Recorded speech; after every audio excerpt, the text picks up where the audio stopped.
What is going on, guys? My name is Skability, and as you guys know, the Destiny beta ended abruptly. I did hear them say that the 27th was just a date the media had said, and that they didn't have an official date, and to just keep playing the beta like it was never going to end. So that made me think that the beta would last at least a day longer. But sadly, literally 5 minutes after I made my Guardians video,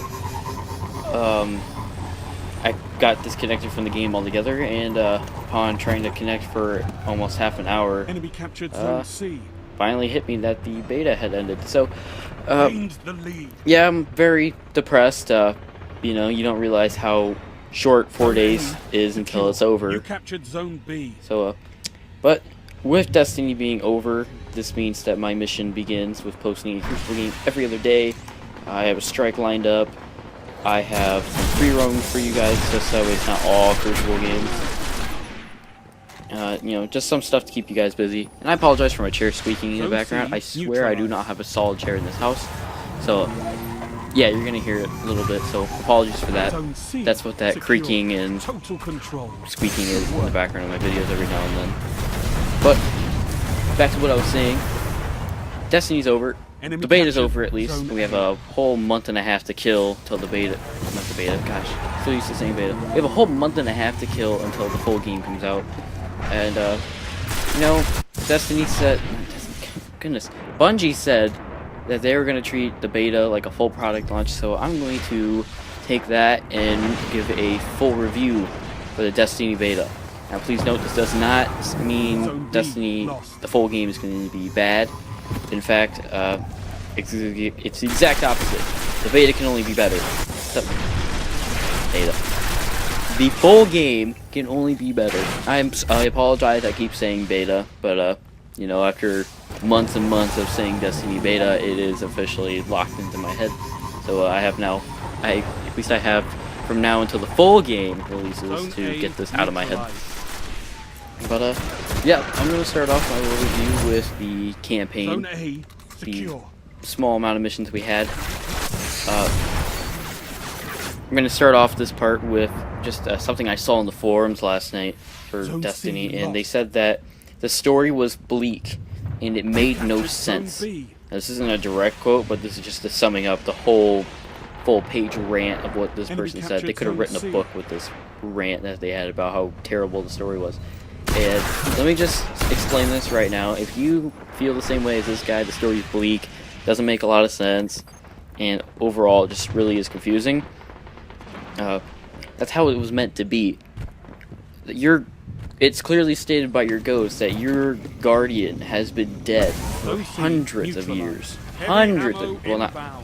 He didn't say you've been dead for hundreds of years, but you've been dead a very long time. And from what I've heard from Bungie, it's been hundreds of years. And look at the world today. Think of how much the world changes in 10 years. Now imagine being blind and deaf for 100 years. You can finally hear and see again. Think of how different the world is gonna be. Like, just imagine that. Like, get into your Back in the Future car and fast forward 100 years. Think of how different it's gonna be. It's gonna be ridiculous. So, as that said, I think the story is amazing. It was definitely a tease, and it just kind of, it's a tease. And I think the missions that we had were really great. It left you wondering, who are the Hive? Why are they on the moon? Where did they come from originally? Where's their home planet? Same thing with the Fallen. Why are they on Earth? Why did they take Earth? What happened to their planet? You captured Zone A. And why do they not seem like a full military might? Why are they like small groups in Russia and stuff? You know, it leaves you wanting to learn more. That's what this game is about. You have to discover the past while you're saving the human race, which is badass. So I think the 5 missions we got were really good. I did notice they changed the famous line from Peter Dinklage with the wizard coming from the moon. I thought that was really funny. I kind of would have laughed if they kept that in there, but I guess I guess it's better that they did change that instead of leaving it. But yeah, that would have been a really funny thing to put on a t-shirt. But overall, the story was really great, and you guys didn't get to play on the moon. Sadly, I was not at my house when it came out. I was over at my father's, and I didn't bring my capture card because I was not expecting the moon to be playable. But go look up the moon mission after you get done watching this. The moon, the mission for that dove into a lot more of the story. Kind of. Again, you find out something, but you have 5 more. You find out one thing, but you have 5 more questions at the end of each mission. And I like that. Because you know, it's not only a quest to save humanity in Destiny's story, but you're also on the quest to figure out what happened while you were dead. Where'd the traveler come from? Who's the speaker? How old is he? Does he have gray hair? Enemy captured you know, Zone B. What happened to the Awoken? That Destiny's about to lure. So, I think the story was amazing so far, and I can't wait to finish it. Now, on to... I'm not going to dive into each mission specifically, but I'm just going to say the Destiny story was by far one of a kind. I have never played a story that was quite like it, and I really do think it is a brilliant story. Leaves you wanting to find out more, and that's what I love about Bungie, is they can make one hell of a story for their games. But onto the multiplayer side, in multiplayer, what I mean is like everything from like exploring around Old Russia with your friends, strikes, everything. Everything now is multiplayer. The Crucible specifically, I think is amazing. Now, First Light did have its issues with tanks being slightly overpowered. If you ask me, I think they shot way too fast. Other than that, I think it was okay. I tried to be that guy who was polite and not spam them, but you know, you get a little carried away sometimes. But Bungie did change that already, so I can't complain about that, because in the full game, that's going to be out. Like, it's going to be fixed. Now, one thing I noticed specifically for playing with friends on the Xbox One, and I don't know if this was for PlayStation either. I don't know how PlayStation's private chat system works. It's all beyond me. I've had PlayStation in years. Enemy captured. But you in the Xbox One, you'd have to have your party chat snapped open. Zone B and neutralized. if you exit out of the party app, then you couldn't hear your friends in party chat. But then again, when you finally go into game chat with all your friends, it's still like party chat. I mean, the sound quality drops slightly and you don't hear other people, which is something else I don't like. But before I get onto that, they did fix the party app on, I believe it was the last day. I got an update and they fixed it. So, you can't complain about that either, because they fixed it before the beta was even over, so it's guaranteed to be in the full game. So, those last 2 things I talked about were completely irrelevant because they fixed it already, which I think is amazing that the game is still in beta and they're already fixing it. Well, it was in beta.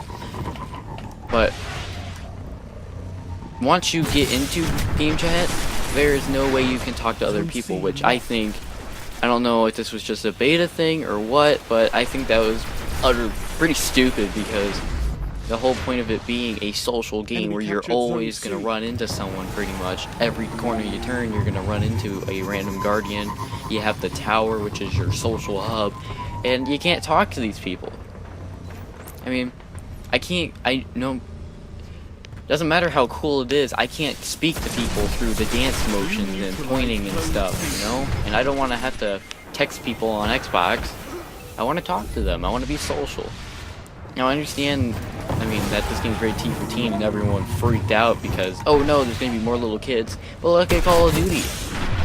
I mean, that game's rated M for mature and there's still a lot of little kids. You're not going to get away from it.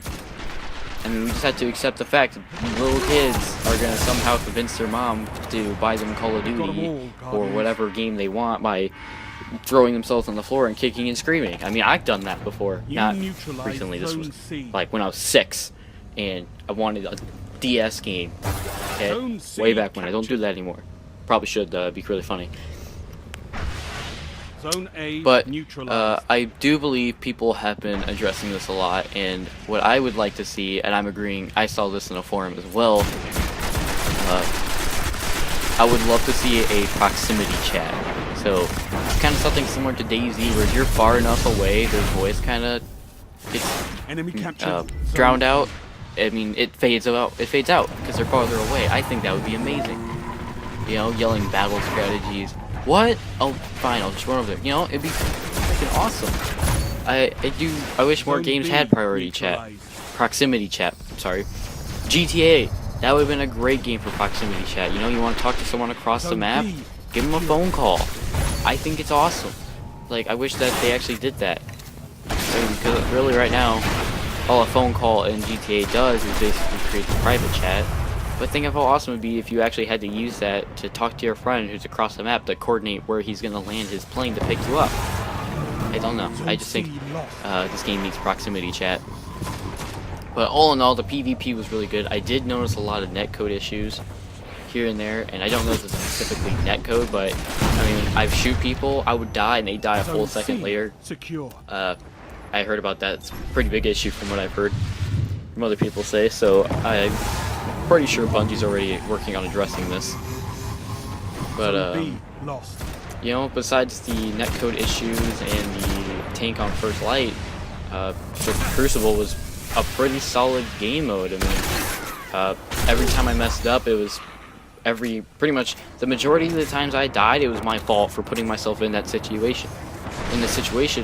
And I have a video that basically addresses how not to mess up in Crucible, and basically I go back and review what I did wrong, and that won't be out for a couple days, but definitely gonna want to see that. The strikes were amazing. Holy crap. The video I have for this strike lined up, that was my first time playing it, and I just got destroyed like maybe 4 or 5 times if I remember right. 10 seconds But remaining. I had such an Zone epic A time lost. playing it, and coordinating with a team.